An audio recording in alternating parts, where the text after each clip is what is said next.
إذا كنت ما مشترك بالقناة اشترك بالقناة، وبطريقة خلي لايك للفيديو حتى يصعد للمتابعين، وأيضا وياك سوي لنا مشاركة للفيديو لأصدقائك ولأهلك ولأقاربك حتى أيضا يصعد للمتابعين ويشوف الناس. اليوم رجعنا لكم حلقة جديدة. حلقتنا لهذا اليوم من المتحف البغدادي اللي موجود بساحة الرصافي وقرب جسر الجمهورية، أو ما يسمى بمتحف الشمع. طبعا هذا المتحف بهواية من المشاهد التمثيلية اللي تمثل أيام زمان في مدينة بغداد القديمة وأزقتها، اللي كانوا يسوونها خلال حياتهم اليومية، مثل المسحرجي والبقال والعطار والتتنشي اللي يبيع تتن، والقصاب والبقال اللي يبيع الخضر، بالإضافة إلى التنكشي وخبز التنور. أعزائي المتابعين، السلام عليكم ورحمة الله وبركاته. طبعا اليوم رجعنا لكم حلقة جديدة. حلقتنا هي اليوم بالمتحف البغدادي اللي موجود بساحة الرصافي. راح ندخل إلى داخل هذا المتحف ونشوف أهم الشخصيات اللي موجودة داخل المتحف البغدادي. بطريقنا للمتحف راح ندخل ونشوف شنو هاي الشخصيات والمشاهد التمثيلية. المتحف هو عبارة عن طابقين، الطابق الأرضي والطابق الفوق. راح نصعد للطابق ونشوف شنو اللي موجود بعد من أهم الشخصيات البغدادية القديمة، سواء المهرشي والمسحرشي وغيرها من الشخصيات اللي موجودة في بغداد القديمة. هاي مقفولة. هاي هنا شنو نقول هاي قارئة الفنجان. هاي قارئة الفنجان اللي قبل يعني تقرأ الكف أو تقرأ لهم الفنجان، مثل ما نقول احنا تاخذ خيرة. هي هاي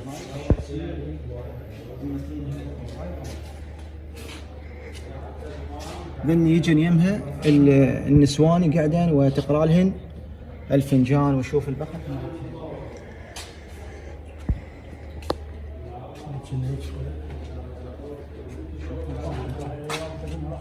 عائلة أم إبراهيم. هاي هنا عائلة أم إبراهيم. نشوف عائلة أم إبراهيم والحجية صاعدة فوق على السطح. هاي الحجية صاعدة فوق أم إبراهيم، صاعدة فوق أم إبراهيم. وعلى عمي ولدت أم إبراهيم. زعلانة شوف فارغة؟ لا هم بعد.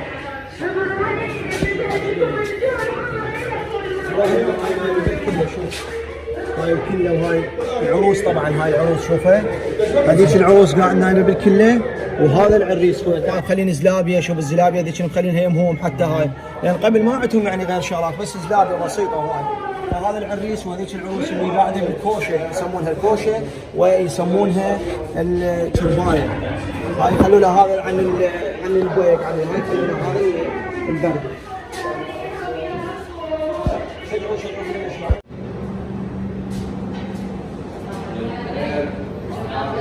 هذا الشمسية قبل ياخذون بين صور.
الريش يطلع عليه.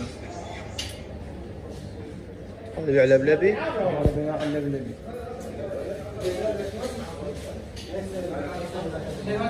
هذا بياع اللبلبي. هذا هو بياع اللبلبي. هذا هنا هو الصفار او النحاس اللي يسوي الاواني النحاسيه. هذا هو اللي يصنع الاواني النحاسيه. هذا النجار. هذا هو النجار. هذا هنا اللي يسوي الاواني الطينيه، الجرد، البستوقه. هذا هو الكوبري او الغزال اللي يبيع الفواكه.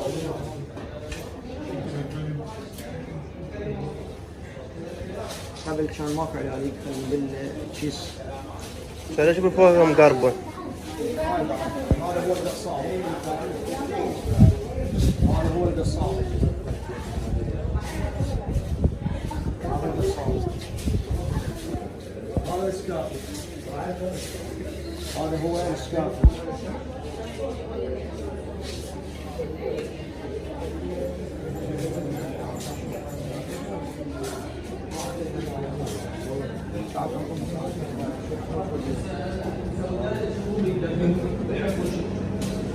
السلام عليكم. السلام.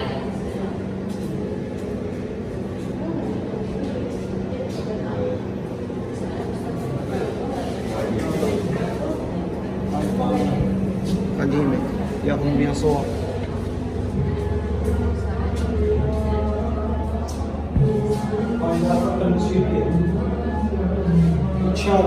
الجالغي البغدادي هذا هنا يقولون المقام البغدادي هذا المقام يعني هذا الشيء.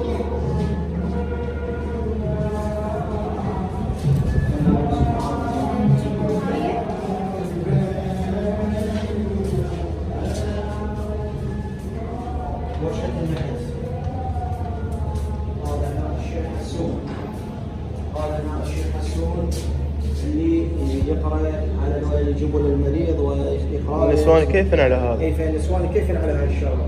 يعني صار الرجال قال يمدد مريض راح قال الشيخ حسون عليه. هذا الناس الشيخ حسون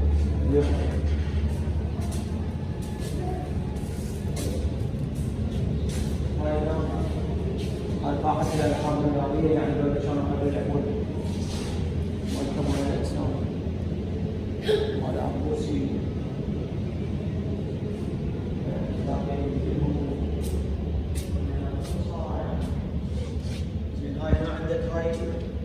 عندك هذا هنا الزورق يعني هاي هذا يجي عبره من هناك يجي من ذاك الحيوان المطي يوصل للجروف يصعد بالزورق يعبره.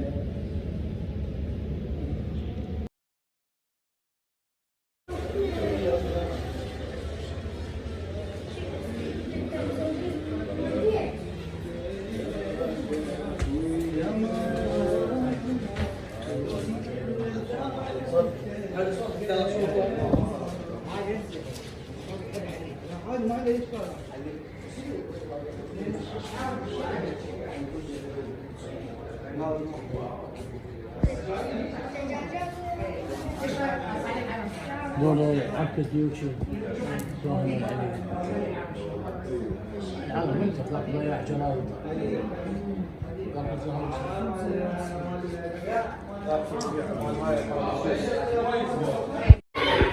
هاي الطابق الثاني هو بمجموعه من المشاهد التمثيليه راح نجول بقيه المشاهد الموجوده في داخل هاي اخر. هاي عائلة ام ابراهيم. ابراهيم ارحمني.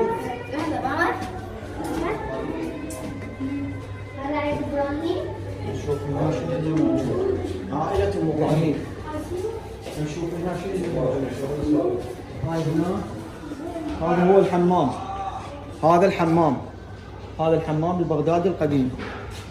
هاي الشخصية او المشهد التمثيلي اللي هنا هو الحمام. ذيك الغرفة اللي يسبحون بها اللي يطبون الزباين يصبحون بهذاك المكان. وهاي هنا اللي يقعدون ويجيبون لهم شاي ونارجيله. قبل الخطير. هذا المسؤول على الحمام. شو ما مبينه هاي.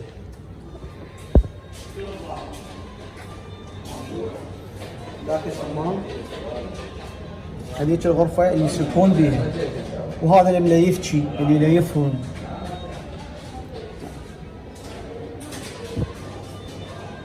هاي هنا، هاي هنا شو نقول؟ هاي زفة العرس. هاي الزفة البغدادية القديمة اللي يزفون بيها العرس، فيجيبونه بهذا الحنطور يسمونه، او هاي العربانة. هذا الحصان، حتى الحصان زعلان هسه، ذاك الرجال لا وجهه. هاي شنو شيء البغدادي؟ هذا هو العريس. هذا هو العريس. عريس الله بالخير. عرس مبارك ان شاء الله.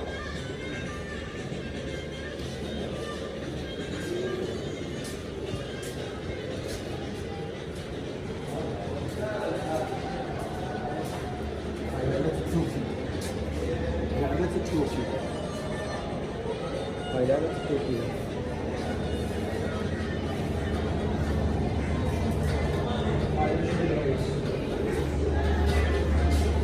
هاي هنا لعبة الحبل، يلعبون القبل. هاي شاية من هنا فوق. طبعا نشوف العروس. وصلنا هنا العروس.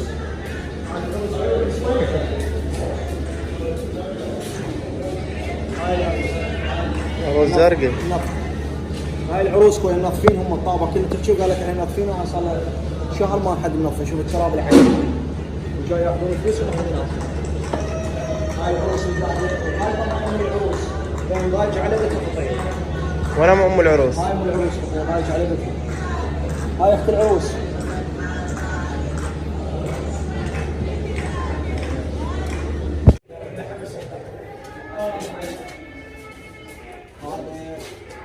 الحج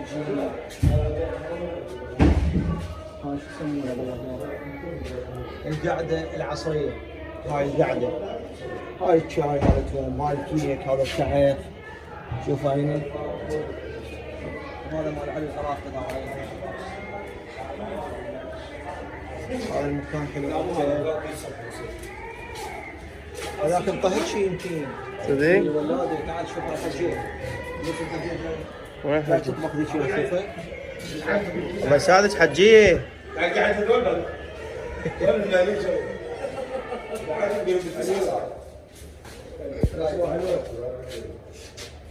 شلونك عين؟ بغداد صار لي يومين. نايمين خطية الجماعة هاي. عندي شغل.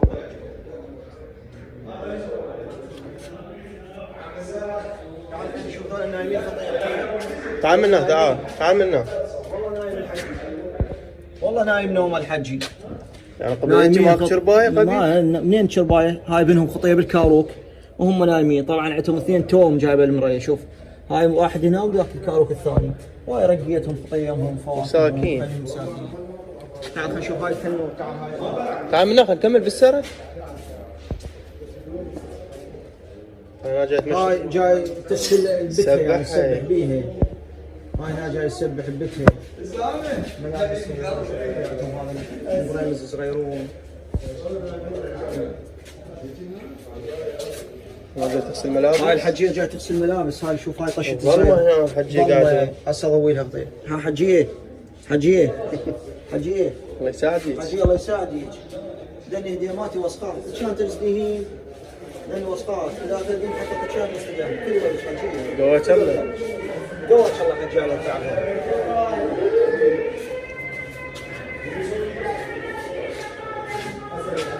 هاي اخويا هاي الحفله ذول الجماعه عندهم. هذا بالبوق، هذا هذا الحج تقليد. هذا مطهور. هاي عندهم طهور. هاي جاي يطهرون. هاي جاي يطهرون. شوف هذا مطهر شيء. زين المال شو يسوي وقفه يمهم؟ المود يسكت. هذا المطهر شيء جاي يطهرون بالحديد. قلنا لازم طهرتي حتى مع هذا يلا يا اخوي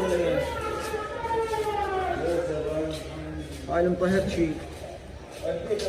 هاي المطهر شيء.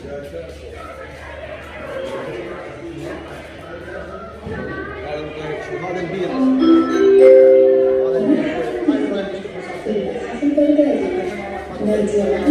هذا ديك شبيه. هذا ديك شبيه زعلان شنو؟ ديش حقيقة. حنطيش. شوف هاي المسخنة، هاي محاولينها نسوي لها جسم، نسوي لها حنفية. عندك هذا يسمونه اللقل. هاي السلبشة والبريد الصفر. عندك هذا، عندك هاي التنور، هاي جاي تخبز. طبعا هذا خبز طبقات من التنور، هاي خبزات عندك هذا الشنقات توني مشنقين. هاي جاي تخبز على التنور، جاي تسوي بالسمكة. طبعا ورا ما خبزت جاي تخلي هاي السمكة خليتها جاي تشوي بيها على التنور. وذني جاي عجلة الطيب، جاي تطحن بالرحال. وهذا هو يسمونه عمود الميجنة. هاي الميجنة داخل الجاون يهبشون به التمة ويهبشون به الشلب أيضا.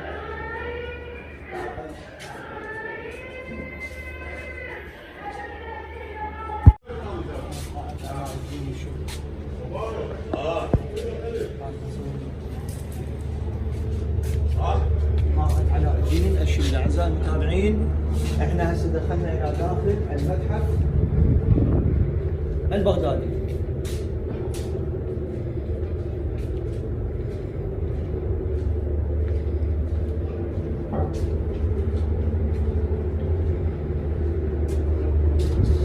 الله بالخير شيخ.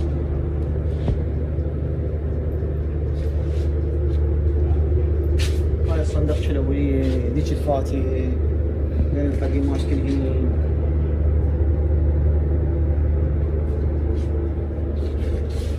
هاي الشناشيل البغدادية.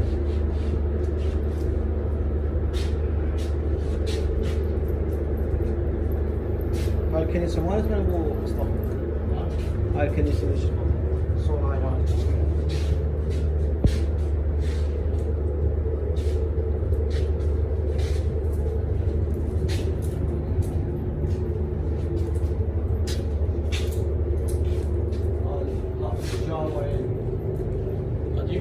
هذا طاق قصر كان قبل مفتوح. هذا طاق قصر جوال قصر.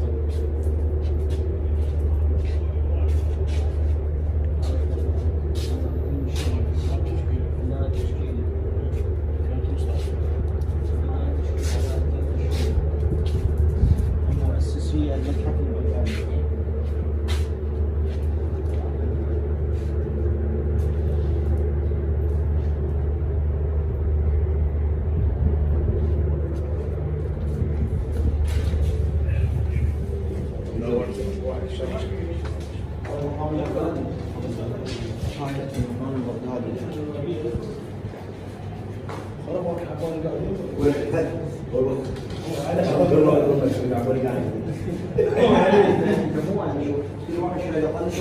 كل شيء ها؟ كانوا شنو موظفين فوق ال 50 موظف. هسه يوم القدر كل ما تقرا عن العربي على المتحف يخاف فوق ال 50 طالب صحيح انا ما قلت له والله موجودات بالتراب. قاعد العرس. الحاجية تلطم. اسمه خضير. حاجية تلطم. مخضير في لاحد ناس تقولون على مو مريضه ناس اللي ما علينا لو تشري انتهى نشوف التراب نشوف التراب وعلى نلاقي لهم هسه نطلع.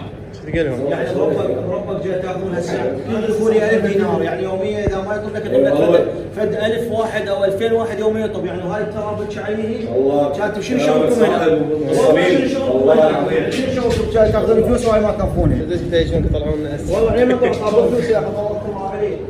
تعال نشوف هذا هي طلع اكبر. هاي العروس هاي هنا لا طمع هنا.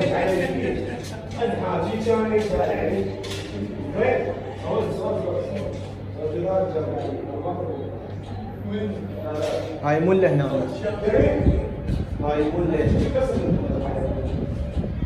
يا قران. جاي لابس اخضر شنو؟ هاي العروس عروس ام اللي هاي عود القاسي مستويات يعني عرس القاسي. هاي عود العروس مال القاسي. هاي الولايات. معادل يلا ساعد حكي. بس ساعد حكي. يلا ساعد. يا محبوبه حبوبه انا قلتي له يمه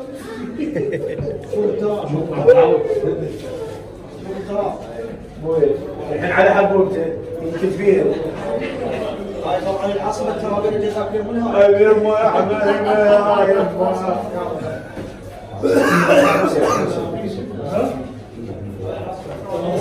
هاي يوم واحد يا يوم احسن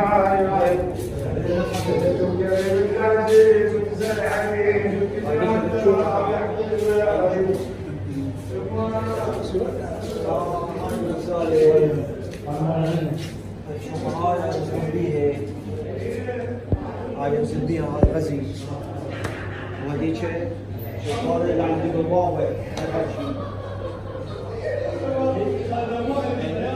هذا هو الغزل مالتهم هاي اللي يقولون يسمونه هذا هو الغزل. عندك هاي الحائط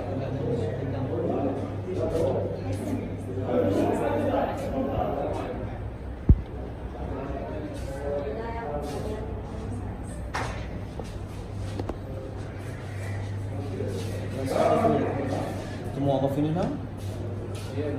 هي موظفة؟ مساعد يعني هاي ما حد ينظف فيه؟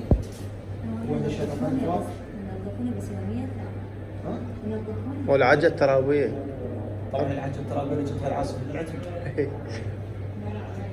وين ينظفون؟ وين ينظفون؟ لا السنين صار شلون هذا قاعد يشوف التراب وين؟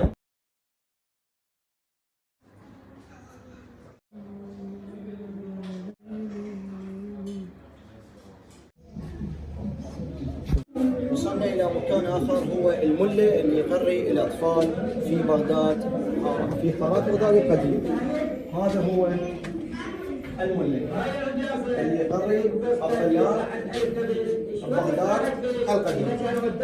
طبعا هذا الملة هسه اللي قاعد يقري هذول الأطفال والجهال اللي داير مدايره، وهذا اللي يسمونها البنكة والمروحة اللي يهفي بيها حتى لان كان قبل ماكو كهرباء، وذاك اللي ما يقرا فيسوي له فلقه، ذاك واحد من الطلاب اللي يشوف هسه يسوي له فلقه لانه ما حافظ الدرس. والرقي هاي المحجاره يحجرون بها الرجلين القديمه، هذا حرمه، هذا المشهور كان النسوان قبل هذا تمشط به شعر. المقهى البغدادي طبعا يضم هواي بالناس اللي تجي وتقعد داخل المقهى أو القهوة اللي موجودة بزقة بغداد.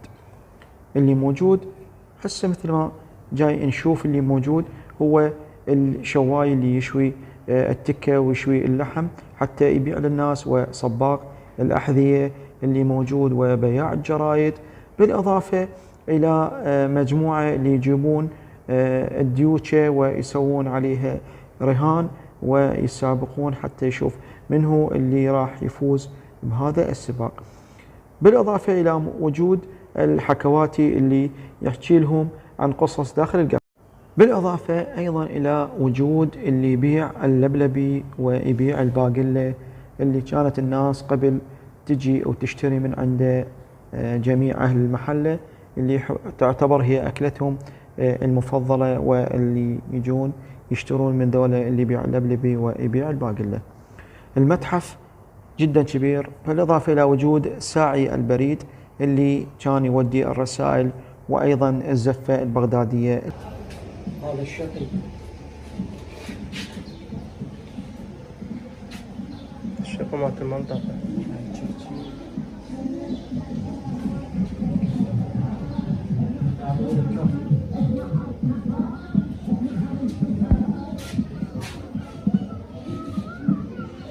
هذا بالفرارات، هذا بالفرارات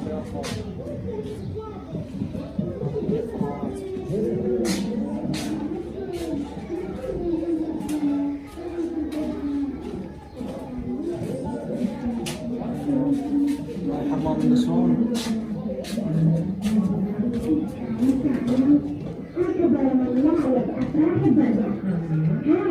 النساء هذا؟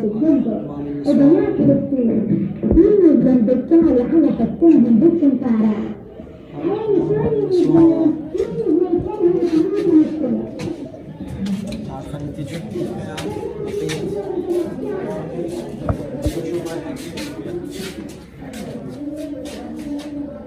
هذا ابو البسط، اللي يبيع بسط، اللي يبيع بسط هذني. هذا ابو البسط اللي يبيع بسط. هاي النارجيله مالته. هذا الحجي قاعد هنا يمه. هذا ابو البسط اللي يبيع بسط. هاي هي اللي يسمونها البسط. هذا البسط يعني هاي البسط. قبل يسمونها هذا البسط. هذا عندك اللي يسوي الاقرامات مال السلاح. هذا السراج. يسوي السروجه مال الخيل ايضا، ويسوي ذن اللي يسمونه وشاح، ويسمونه مالت العتاد، يخلون بيه عتاد. هذا وهذا السرج مال الخيل. هذا هو السرج مال الخيل. هذا يسمونه السراج. هذا التلكشي. هذا اللي يصنع هي السلبشة. هاي هي السلبشة كبيرة والصغيرة. وايضا هاي الزراقة قبل كانوا يستعملونها يطلعون بيها نفط. هاي هي الزراقة يسحبون بيها نفط.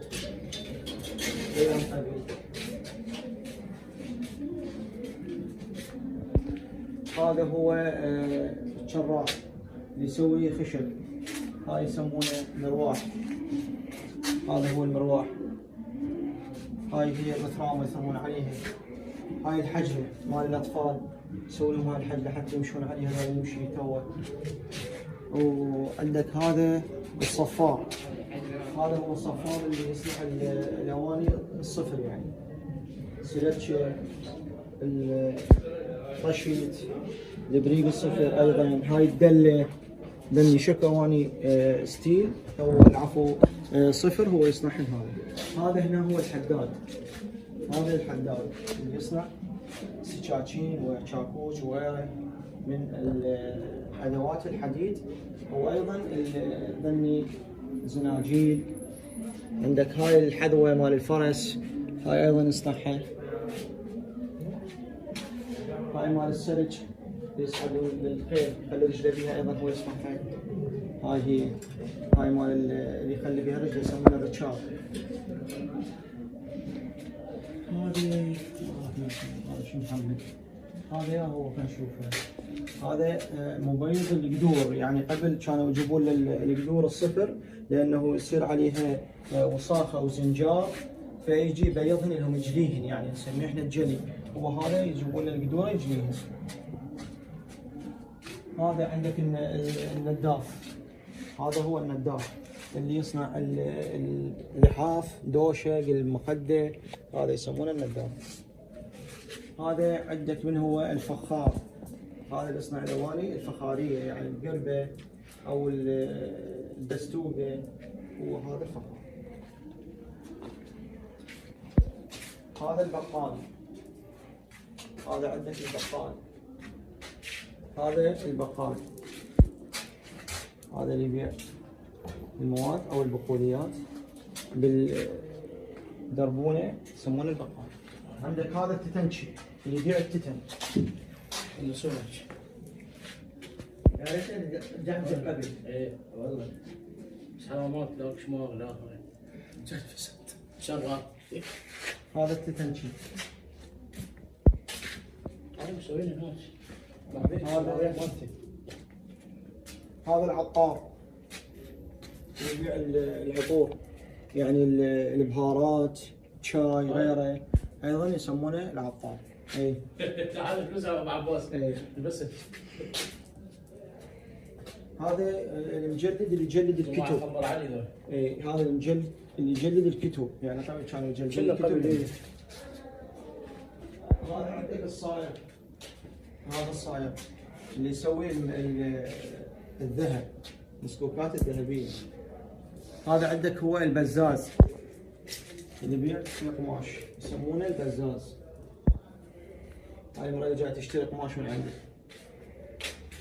هذا عندك الرواف اللي يروف القماش، يعني قبل كانوا يجون يمه يروفون مثلا العباء طويله او قصيره يقرمها يطولها، فبها شيء يصلحها يصممها الرباط. انا ابو الباشا. هذا ابو الباكر، هذا هنا ابو الباكر اللي يسوي الباكر مال حيوانات ويقدمها للزبائن.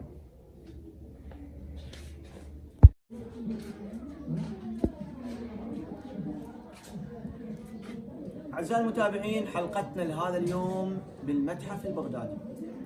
لا تنسون الاشتراك بالقناة وتفعيل زر الجرس لكي يصلكم كل ما هو جديد من الفيديوهات، وانتظرونا في حلقة قادمة إن شاء الله. نستودعكم الله، والسلام عليكم ورحمة الله وبركاته. لا تنسوا الاعجاب بالفيديو والاشتراك في القناة تشجيعا لنا لنستمر بنشر المزيد إن شاء الله.